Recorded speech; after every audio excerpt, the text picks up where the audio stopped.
둘째로 하나님의 아들은 믿음을 주시려 오셨습니다.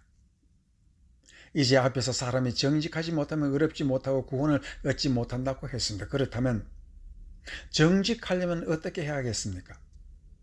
하나님이 이 땅에서 복음을 주시기 전에 마태복음 3장 1절에서 3절 말씀에 보면 그때 세례 요한이 이르러 유대 광야에서 전파하여 가로되 회개하라 천국이 가까웠느니라 하였으니 저는 선지자 이사야로 말씀하신 자라 일렀으되 광야에 외치는 자의 소리가 있어 가로되 너희는 주의 길을 예비하라 그의 첩경을 평탄케 하라 하였느니라. 여기서 가장 중요한 말씀은 평탄케 하라는 말씀입니다. 이 평탄케 하라는 것은 굽은 길을 곱게 하라는 뜻입니다. 그들이 길을 고치라는 뜻 아닙니다. 이 말은 바로 하나님의 우리에게 주신 말씀이 우리의 마음이 곱게 올바르게 정직하라는 뜻입니다. 그래서 군인들과 관료들에게 남 등치지 말고 정직하게 세금을 받으라고 말하는 것이 있습니다. 이 말이 왜 중요한가는 우주 만물을 하나님이 정직하기 때문에 모든 것이 정직하게 만들으셨다는 것입니다. 물이 바위가 되지 않고 물은 물로 흐르고 바다는 하루 종일 아침에 깨어나다 우리가 보면은 이 바다는 바다지 산이 되지 않는다는 것입니다. 그와 같이 사람이 변해야 길거리 돌멩이처럼 된다면 이 땅에 무슨 가치가 있어 하나님이 복을 주시겠습니까? 그래서 신구약을 통틀어 한 가지 중요한 단어를 찾으라 하면 바로 의라는 정직성입니다. 이를 이루기 위하여 예수님은 세례 요한에게 세례를 받고 예수님 자신 또 하나님 앞에서 정직한 아들이 되겠다고 하는 것을 요단강에서 고백하니 세례를 마치고 물에서 나올 때 하늘에서 성령이 비둘기처럼 내려오셨다고 말하고 있습니다. 이 말은 하늘이나 땅이나 오직 한 가지 속성으로 존재한다는 그 법칙을 우리에게 말하고 있습니다. 그 말은 사람이 위선적으로 산다는 것을 역사가 말하고 있고 성경은 그것을 지적하고 있습니다. 이중잣대로 사는 것이 인생이라는 것입니다. 나만 잘 살면 남은 없어도 된다는 뜻입니다. 그래서 예수님은 이와 같은 것을 가르치기 위해서 내 이웃을 내 몸같이 사랑하라 이렇게 강조하고 있습니다. 그 이유는 정직하면 인생을 깨닫고 천국을 깨닫는다는 것입니다. 이러한 마음을 이제 예수 그리스도 하나님의 아들이 사람들에게 가르치시겠다라는 것입니다. 그 방법이 바로 믿음입니다. 하나님은 정직한 분이라는 것을 믿고 살아보라는 것입니다. 하나님 아버지는 정직한 자를 아들로 불러서 우주의 모든 축복을 주시겠다고 이스라엘 백성에게 공포하시고 그들을 가장 먼저 하늘의 복음과 땅의 축복을 주신 것이 광야 40년간의 생활이 증명하고 있습니다. 그러한 의미에서 이스라엘 백성은 그들이 복을 받는 이유를 분명히 알아야 할 것인데 왜 교만하여 의의 법을 버리고 겉으로는 거룩한 척하고 속으로 부패한 삶을 살고 있는 것이냐 하는 것입니다. 그래서 바울은 로마서 9장 30절에서 32절에 그런즉 우리가 무슨 말하리요? 의를 좇지 아니한 이방인들이 의를 얻었으니 곧 믿음에 산 의요. 의의 법을 좇아간 이스라엘은 법에 이르지 못하였으니 어찌 그리하뇨? 이는 저희가 믿음에 의지하지 않고 행위에 의지함이라. 부딪힐 돌에 부딪혔느니라.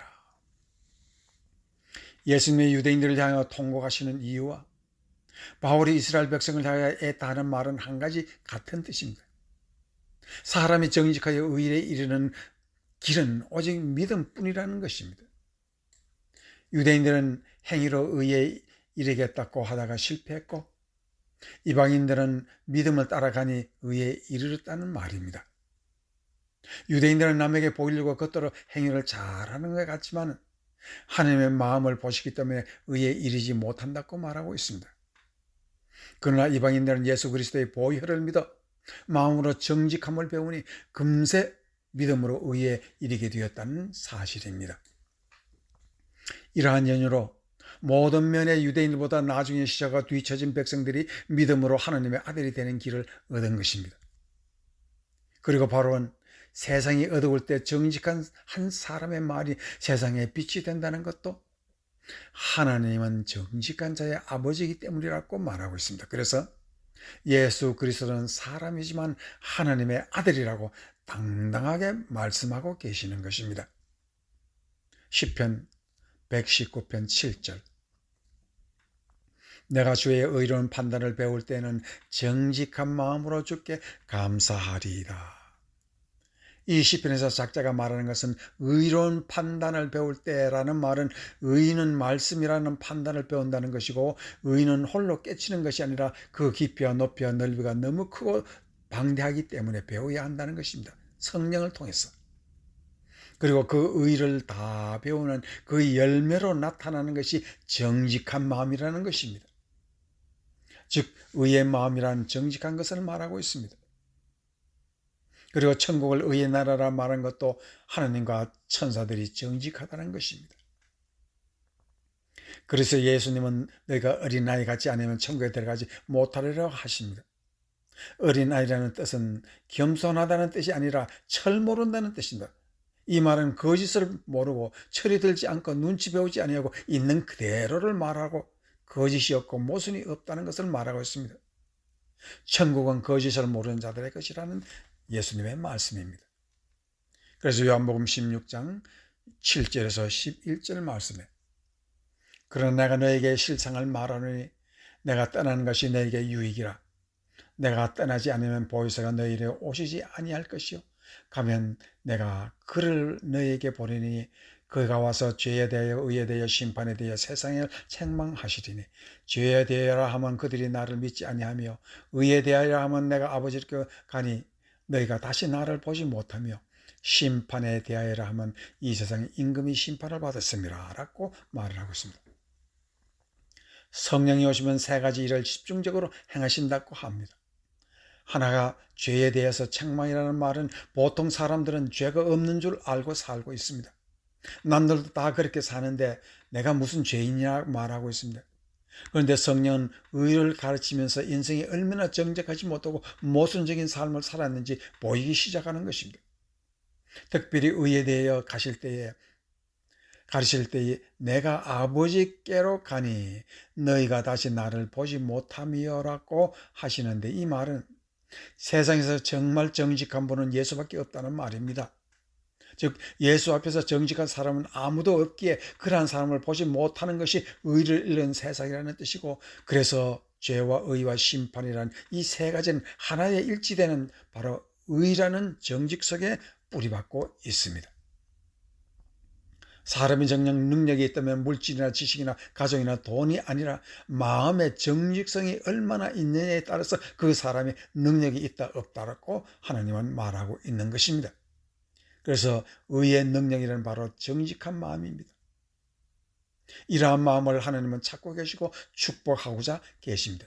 그러나 로마서 3장 10절에서 12절 기록된 바 의인은 없나니 하나도 없으며 깨닫는 자도 없고 하나님을 찾는 자도 없고 다 지옥과 함께 무익하게 되고 선을 행하는 자는 없으니 하나도 없도다라고 말하고 있습니다. 세상 사는 정직하지 못하다는 것입니다. 그래서 세상은 병들고 절망과 죽음이 기다립니다. 그러나 오직 하나님의 아들은 정직합니다. 정직함이 있는 곳이 천국이요 그리스도는 천국의 주인이 되는 것입니다. 그리고 그의 보혈로 정직함을 얻는 자들도 하나님의 자녀가 되고 천국이 나의 것이 되는 것입니다.